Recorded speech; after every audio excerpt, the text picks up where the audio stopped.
Good evening again. This is Dr. John Bennett with part two of Dr. Erin Dunbar, an oncologist in the Anderson Network, and she's based in Atlanta at the Piedmont Brain Tumor Center. And she's going to be talking about the latest in what patients ask a neurosurgeon about what's going on in oncology.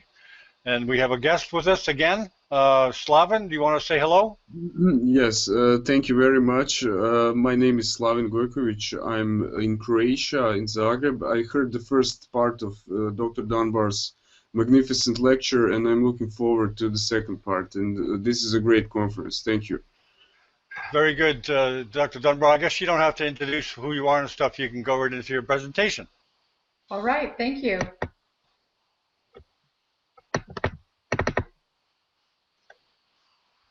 Test that everyone can hear me? Yes. Yes, yes. Thank you.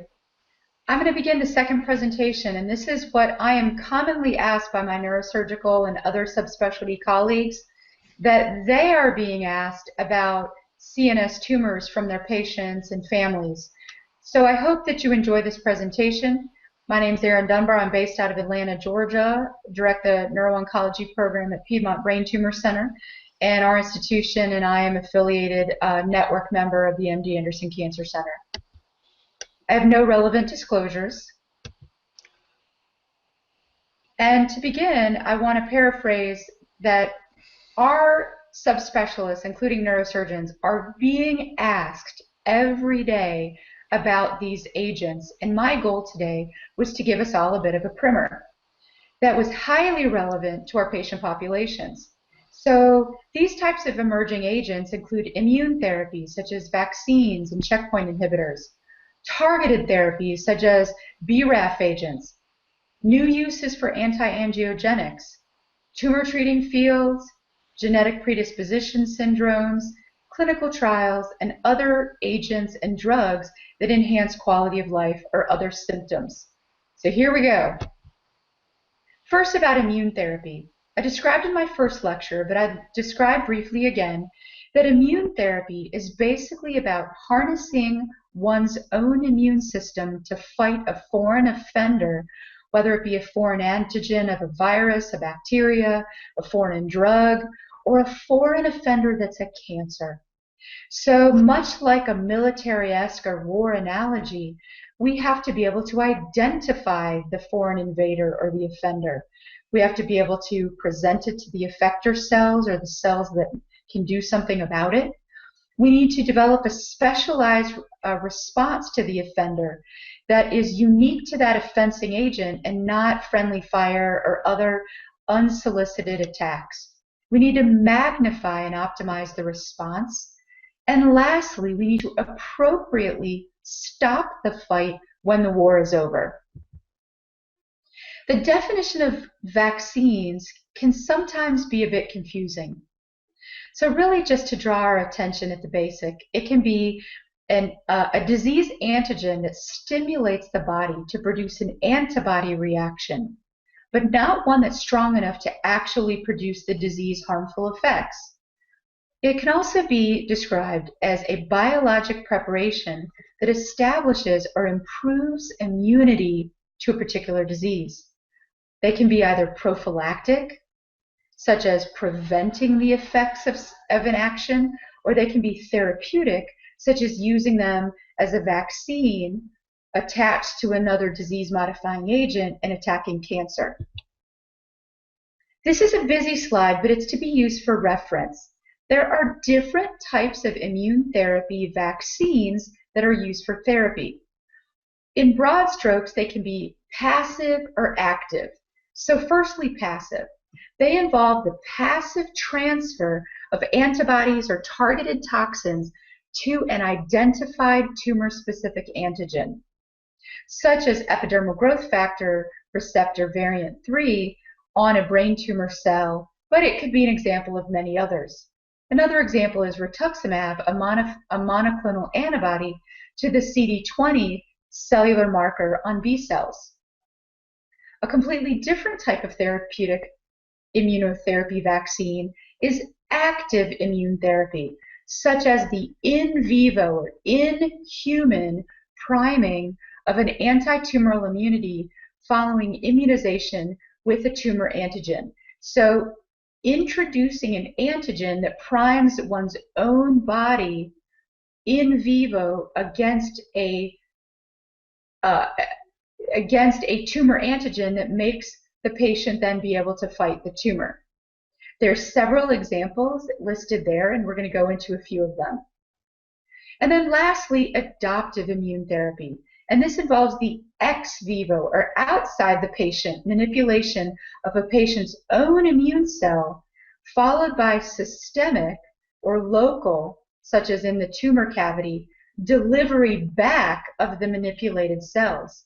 An example would be when we take someone's own tumor, make a lysate with tumor antigen and tumor proteins, and also admix it with patient's own dendritic cells or lymphocytes, make a specialized preparation, and then give it back to the patient.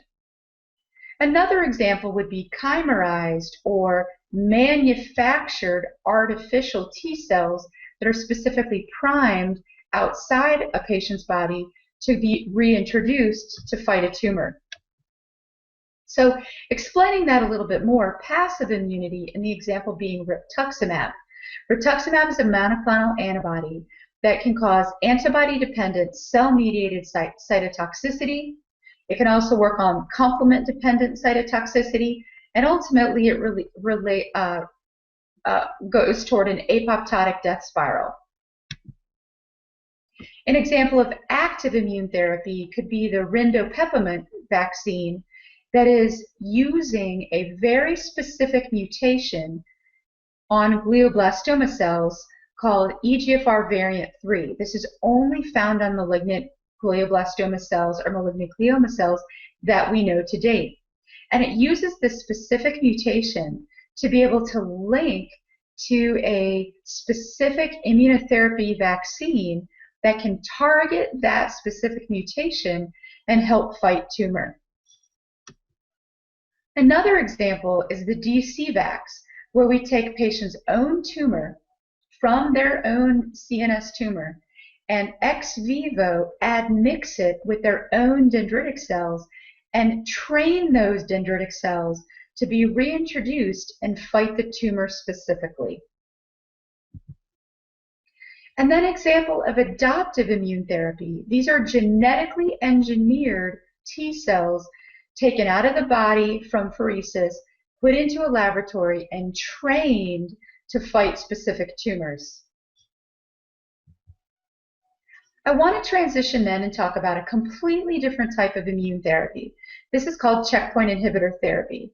And the baseline, the basis of this type of immune therapy relies on the body's own immune system and the fact that T cells, one of our major immune fighting cells, relies on a two-stimulation or a co-stimulatory mechanism to go into action. And that's to protect ourselves from common autoimmune reactions, etc. So there is a two-step process to activate T cells. Well, a T cell surface receptor called CTLA-4 is a specific type of T cell receptor that blocks antigen-presenting cells, such as other T lymphocytes and dendritic cells, from activating cytotoxic T lymphocytes. So CTLA-4 plays a role in disarming the body's immune system by limiting its ability to detect and fight cancers. So we have developed drugs such as Ipilumumab that block the negative signaling effect of CTLA-4. So a double negative, or blocking the blocker of the immune system's ability to recognize and fight cancers. And a classic example is its FDA approval in melanoma.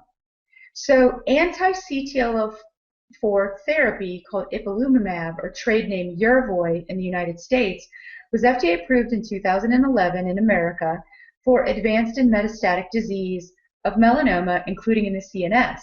It has since been FDA approved in many other types of advanced malignancies, including lung cancer. In clinical experience, it takes time to work because we have to allow the immune system to recognize the cancer. And so it can be slow, up to 90 days. Yet the duration of response can be quite long and is even leading to cures. And yes, I said cures. A large tail of the curve of patients with advanced and metastatic disease are living disease-free getting this therapy. No tissue testing requirement is needed. It does not require any specific blood or tissue tests to be a candidate for this drug. A different type of checkpoint inhibitor immune therapy is called PD-1 or PD-1 ligand blockers. And this is just at a different cell surface receptor, whether it's on the T cell or those mimicked by tumor cells. This is just a different way that the immune system can be mobilized to fight the tumor. So in waking up the body's defenses, tumor cells can inhibit the body's immune response by binding to proteins such as PD-1 on the surface of our immune T cells.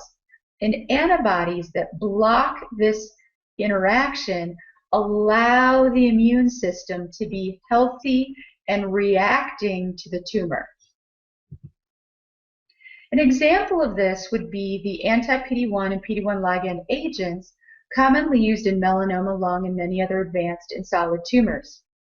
They are increasing disease-free survival, time to progression, progression-free survival, and overall survival. However, they tend to work for a shorter period of time, but they work quickly.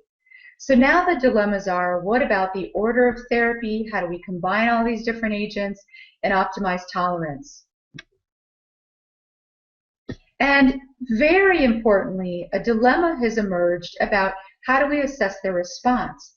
Because we are creating an immune reaction, it can look like tumor worsening by having a spot get bigger or brighter on imaging, or it can create what looks for all the world to be an infection or an inflammation.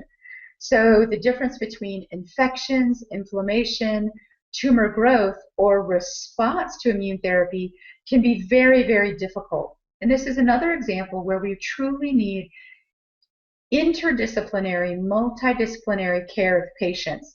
We cannot expect imaging alone to tell us the answer. This slide is an example of the dilemma of imaging criteria, whether we call it RECIST or WHO grade criteria, or now increasingly immune therapy specific response criteria. I want everyone to consider using multidisciplinary consults, tumor boards, and other colleague consults to help us with this increasing dilemma.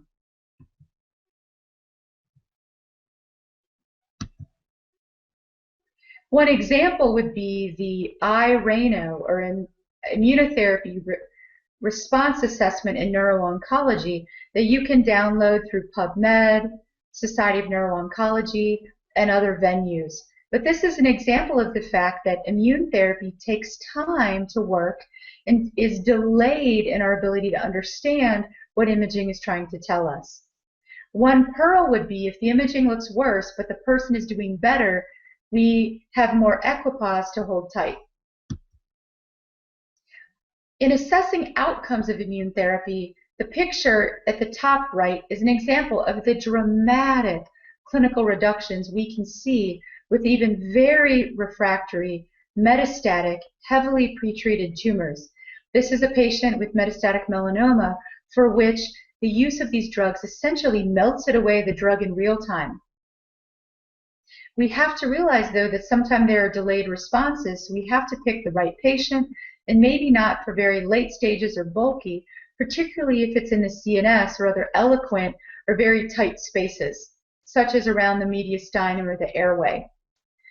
But as the bottom graph is describing, we are truly, instead of moving disease-free survival out, such as the picture and the example on the right of targeted therapy, we are creating a higher percentage of patients that are alive and without progression and disease-free, and otherwise we're raising the amount of people that may possibly have a cure. So the bottom slide is a very important takeaway, the change of paradigm between just helping people delay their time to progression to actually creating an increased number of people that are living the rest of their natural life without their tumor coming back. Truly an exciting time. Examples of vaccine and checkpoint inhibitors really are this is just to exemplify the previous picture, that we're actually creating a higher bar of patients living longer, not just prolonging disease-free survival. Now, the effects of immune therapy, as I've alluded to, are unique, just as is their mechanism of action and our need to assess response in a unique way.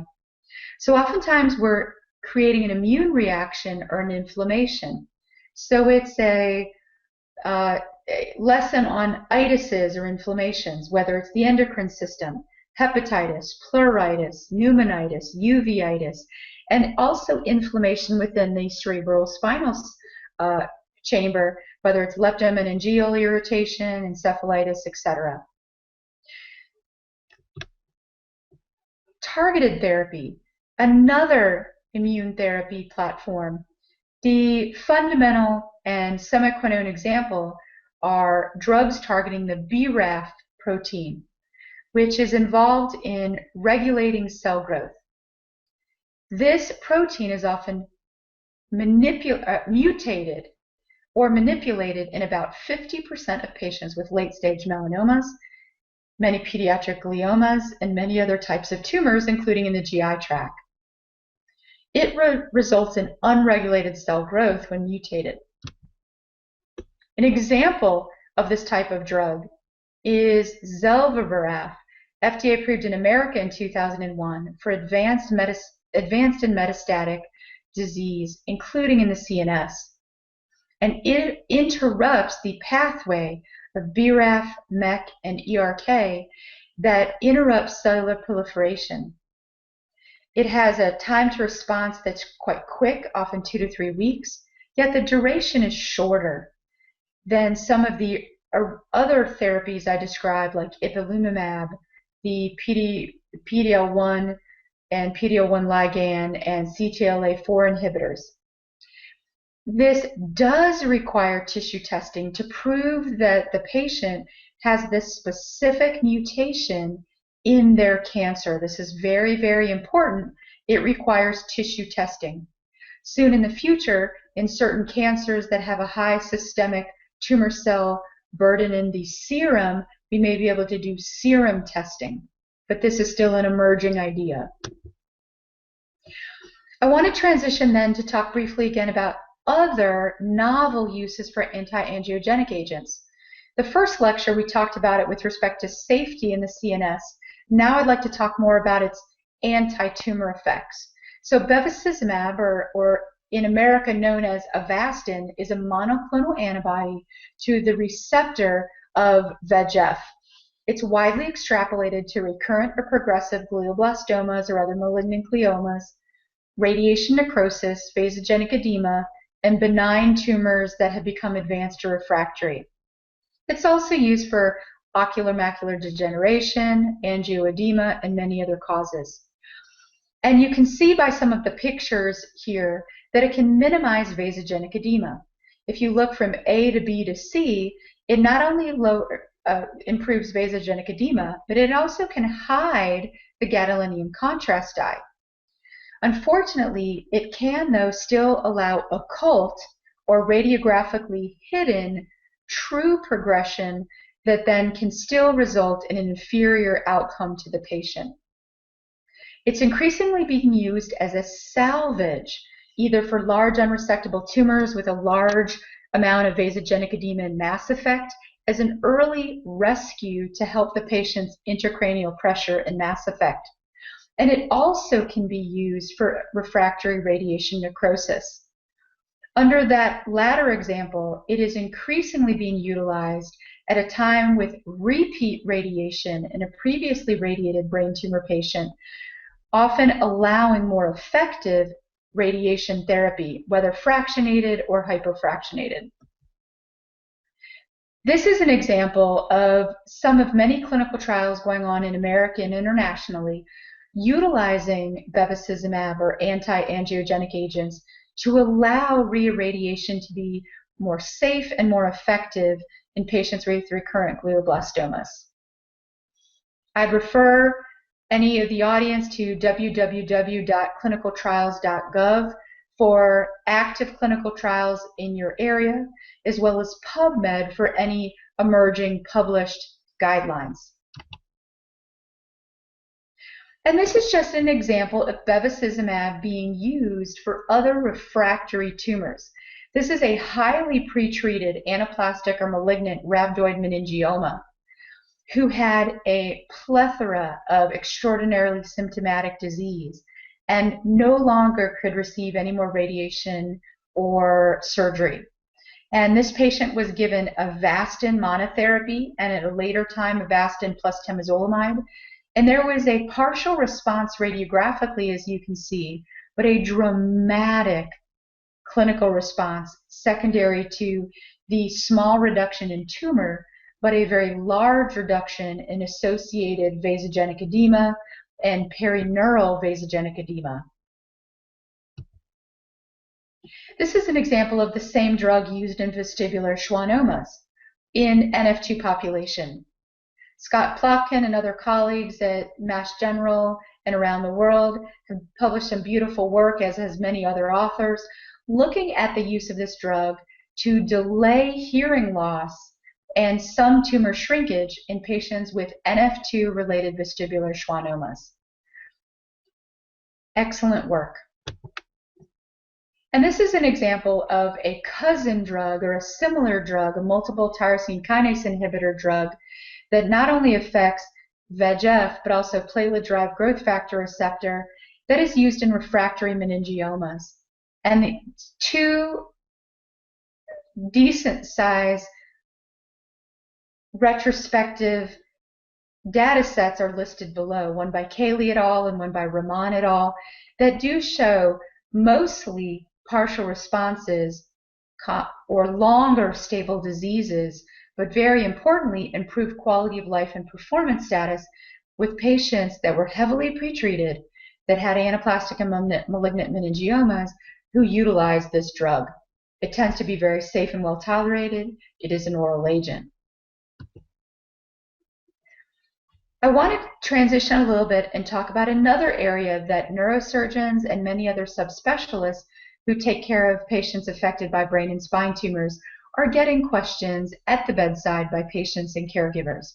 And this includes updated molecular and genetic classifications of many tumors, and I will use gliomas as the paradigm. So up through previous World Health Organization classifications, it was predominantly histologic.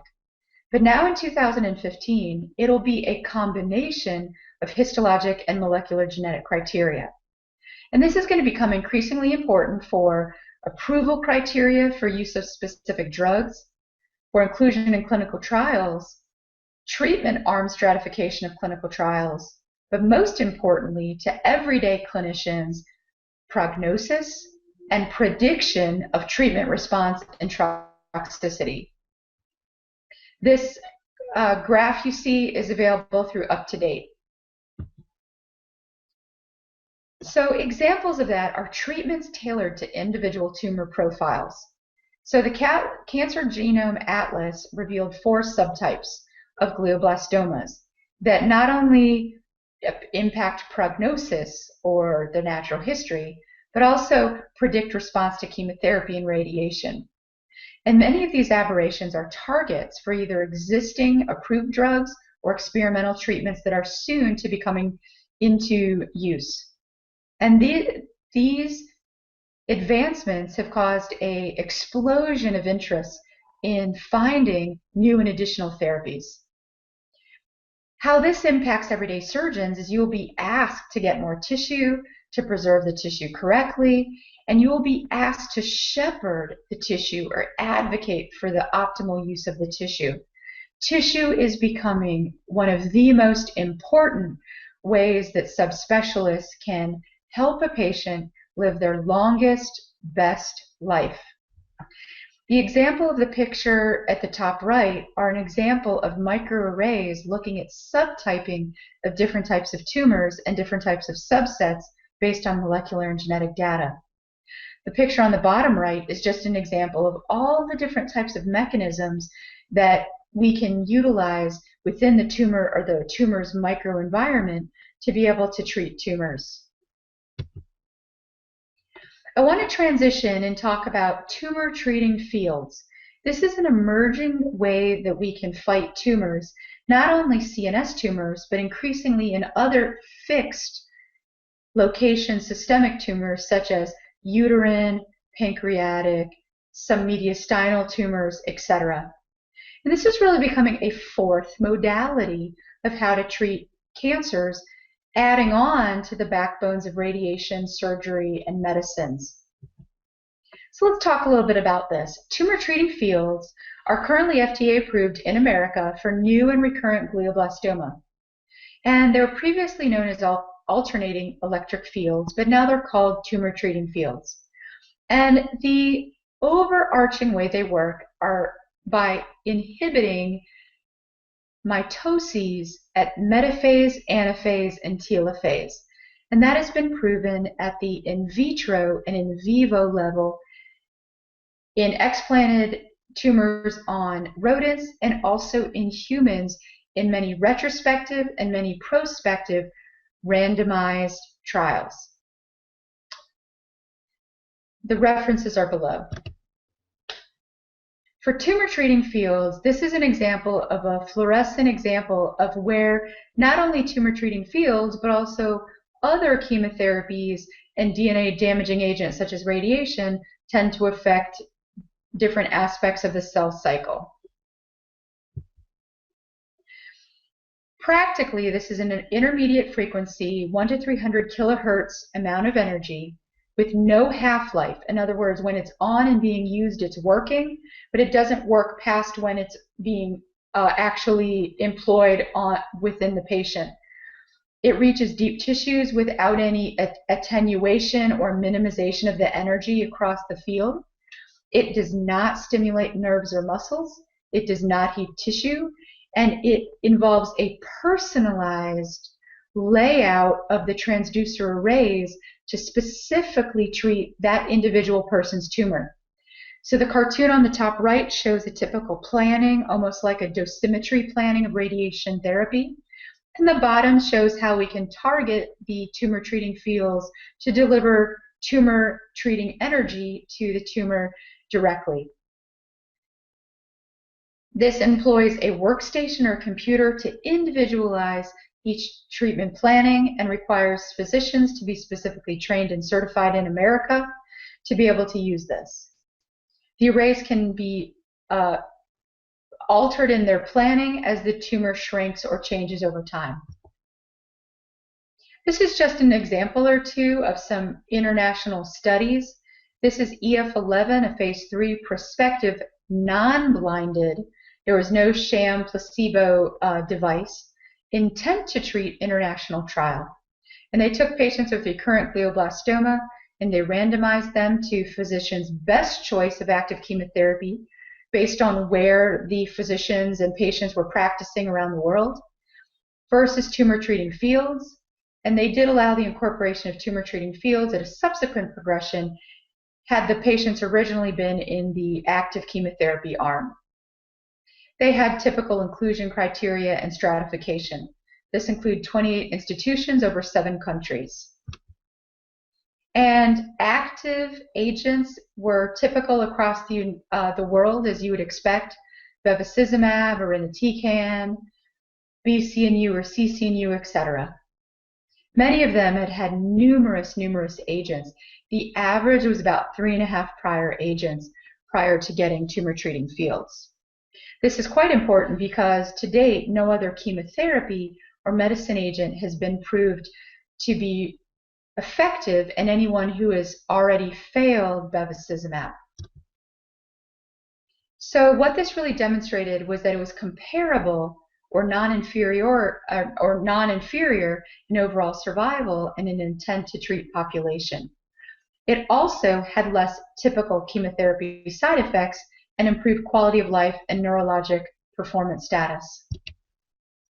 When patients were looked at across the board for quality of life, again in an intent to treat population, patients had improved cognitive outcome, improved emotional function, and improved global health, and with an absence of chemotherapy-related side effects. So this graph is looking at a change in function with the reference from baseline functioning to that of at the 3-month time period after the employment of therapy.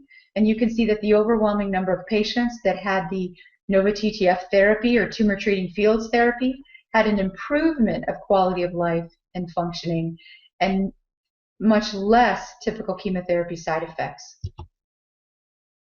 And this is just another example of less chemotherapy-related side effects and improved quality of life. The only statistically significant increased side effect was mild skin irritation that can be largely prevented or ameliorated with good skin care. And now there are excellent published guidelines and also provided by the company and free to the patients and providers and caregivers about how to keep this minor skin toxicity in check.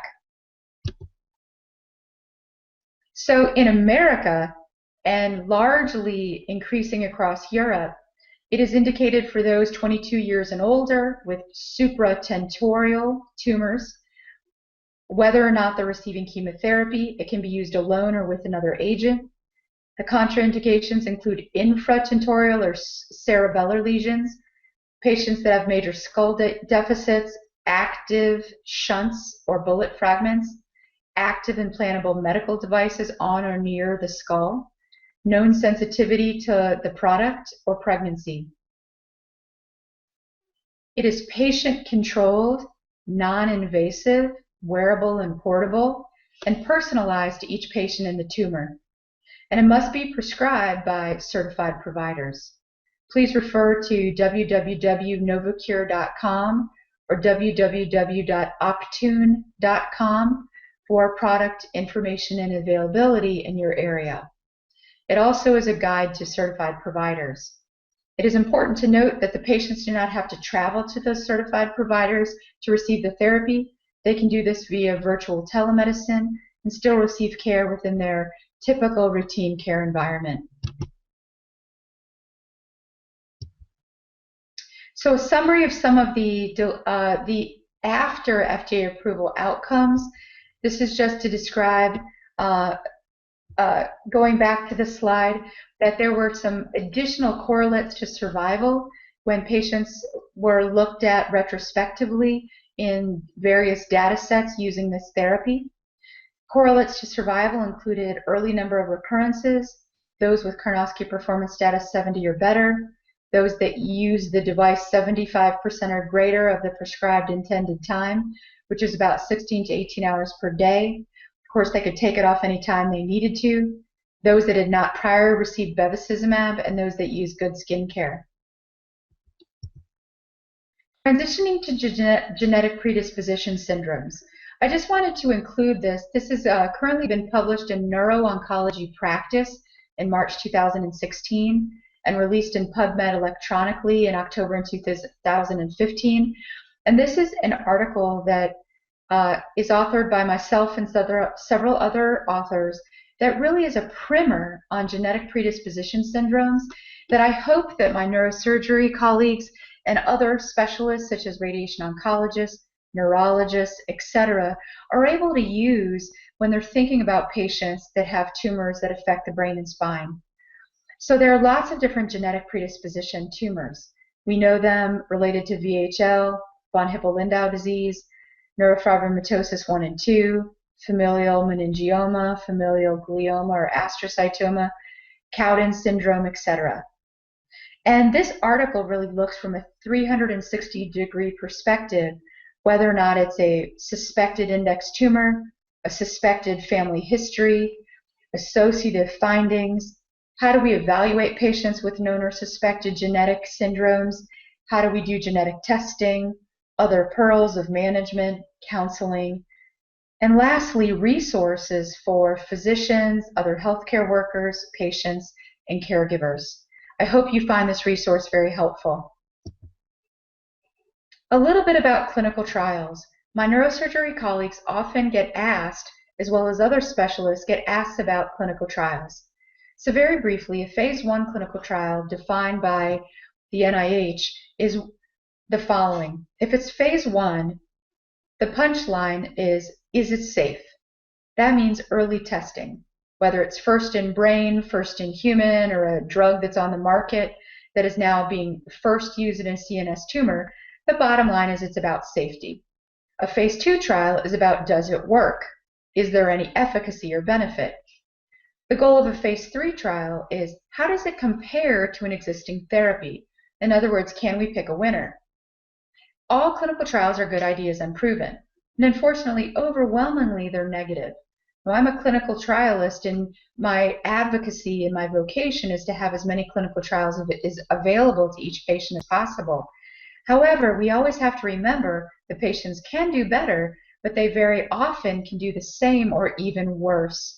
So we need to be careful about how we advertise the value and role of clinical trials in our patients, especially if they're using all of their financial resources and all of their family burden to be able to get a loved one to a clinical trial that we know is predominantly powered to be only to detect safety. We have to be ethical in the way we make sure and advocate for our patients' well-being. Also for clinical trials, tissue is increasingly being needed, often current and fresh tissue, not what was previously archived a year or several months ago. And often we are requiring modern molecular and genetic profiling to be needed for inclusion into a clinical trial or for its stratification. And I'd like to direct everyone again to www.clinicaltrials.org, which originally was based for American and US trials, but now is increasingly a platform for showing international clinical trials that are available around the world. And with that, I will close, and this is the end of my talk. I'd like to thank you all for listening. Again, I'm Erin Dunbar, based out of the Piedmont Brain Tumor Center in Atlanta, Georgia. Below is my contact information. I hope that you found this lecture very helpful. Take care. Thank you very much, Dr. Dunbar. Once again, excellent presentation, well illustrated, well explained, and I'm sure Slavin agrees. One basic question, if you don't mind. Do you get involved? I guess the patients might ask you, well, is this clinical trial good? Is this good? Or do you find that patients just go and enroll in a clinical trial? That's an excellent question. One of the things is that it's really hard to address the clinical trial question within a routine office visit, whether it be a patient presenting to a neurosurgeon or to an oncologist or to a radiation doctor, etc. And one of the most important entities is the utilization of a clinical research coordinator, or often called a research coordinator. Okay. Sometimes called a clinical trial coordinator. But that individual's role is to help patients and their families see if they're a fit. They're also there to assist the medical community, whether it's the doctors and the nurses caring for that patient, to see if the patient is a fit. So really that's an essential person. And we utilize websites that tell basic information about clinical trials and coordinators to get patients and clinical trials connected. You know, sciences like stem cell, for example, you know, it's difficult for a busy doc like you to keep up with what's going on with stem cell, which indications are valid, which are not, etc. And you know that a lot of patients get scammed. They get promised cures in foreign countries, etc. Do you get involved with that kind of dialogue, or do you refer them to the clinical research people? That's a great question. So I think the broad question you're asking is an excellent one. All good ideas are on the table until we cure cancer. Yeah. The way I think about unproven or emerging technologies is that the story is still being written. The data is still forthcoming. And so sometimes the amount of data is just not there yet, and sometimes it may never be. And so to give you an example of that would be a typical exchange I will have with my patients and say, I want us to think about all options along a continuum.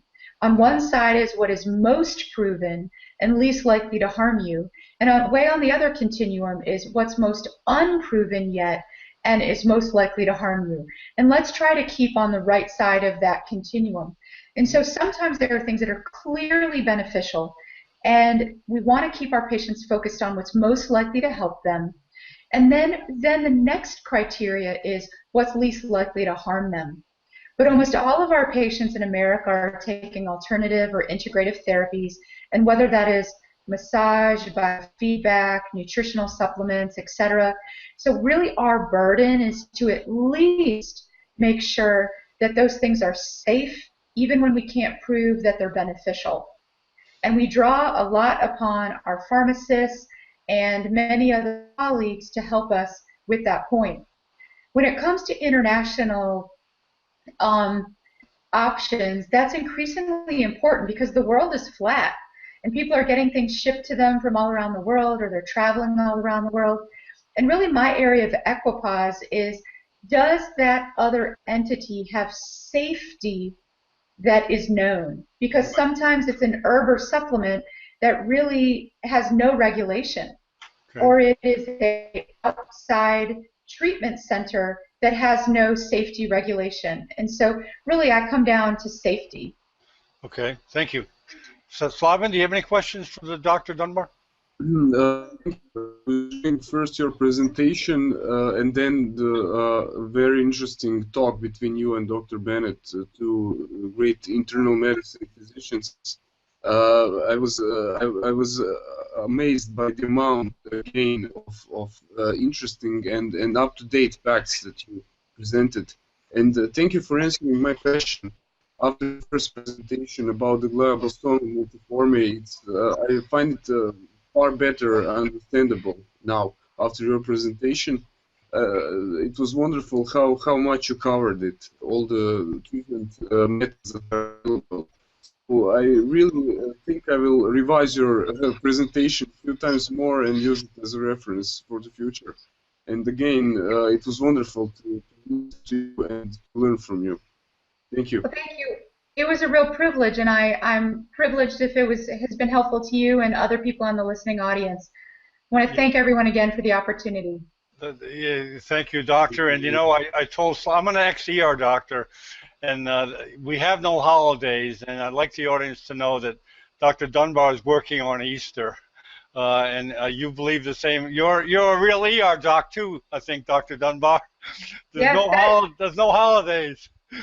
Absolutely. Well, and until our patients are all cured, we're on duty. That's it. Thank you, Doc. Okay, we'll talk to you after, and we'll end the talk right now. Thank you. Thanks.